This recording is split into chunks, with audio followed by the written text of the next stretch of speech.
যাত্রী বোঝাই করে ঢাকা ছাড়ছে ট্রেন লঞ্চ। মর্মান্তিক দুর্ঘটনার পরও সচেতন হয়নি মানুষ। লঞ্চ আসবে আসবে বললেন ৩-৪ ঘন্টার বেশি হয়ে গেছে, তাও লঞ্চ আসার কোনো নাম নেই। এখন ভাড়া রেটটাও একটু বেশি, ঈদের বাজার খুব ভোগান্তি, লঞ্চও পাচ্ছি না এবং কি হয়রানি শিকার হচ্ছি। প্ল্যান তেমন কিছুই নাই, এই ছুটিটা ফ্যামিলির সাথেই দিতে চাই। উদ্ধার হয়েছে সান্তাহারে লাইনচ্যুত ট্রেনের বগিগুলো। টার্মিনালগুলোতে বাসের ঘাটতি, সড়কে ঘন্টার পর ঘন্টা দাঁড়িয়ে আছেন বহু যাত্রী। পথে পথে যাত্রী তোলায় ঢাকা টাঙ্গাইল মহাসড়কে যানজট।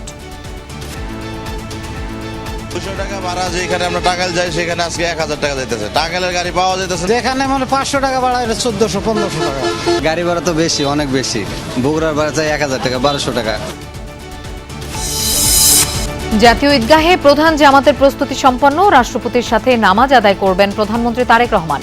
শুভেচ্ছা বিনিময় করতে পারবেন মুসল্লিরা।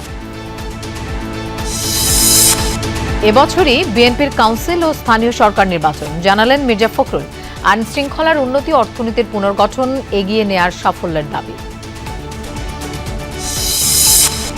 অবৈধ বালখেডের দৌরাত্মে নৌপথের ঈদযাত্রায় আতঙ্ক। নৌ পুলিশের চাঁদাবাজিতেই নিয়ম ভাঙার মহোৎসবের অভিযোগ।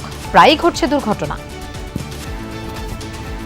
দিনের বেলা যেমনি ইচ্ছা সেমনি আন্দিকুন্দি করে ধরে। আমরা হরন দিলেও আমাদের হরনের ওরা কোনো গুরুত্ব দেয় না। দিনে চলার অনুমতি, রাত্রে ওরা চালায় ওদের ইচ্ছা মতো। এরা ইচ্ছা করে উল্টা পাল্টা চালাইয়া, পাতাল্লা চালাইয়া, সোজা চালাইয়া লঞ্চ, আমাদের যাত্রীবাহী লঞ্চগুলির উপরে উঠাইয়া দেয়।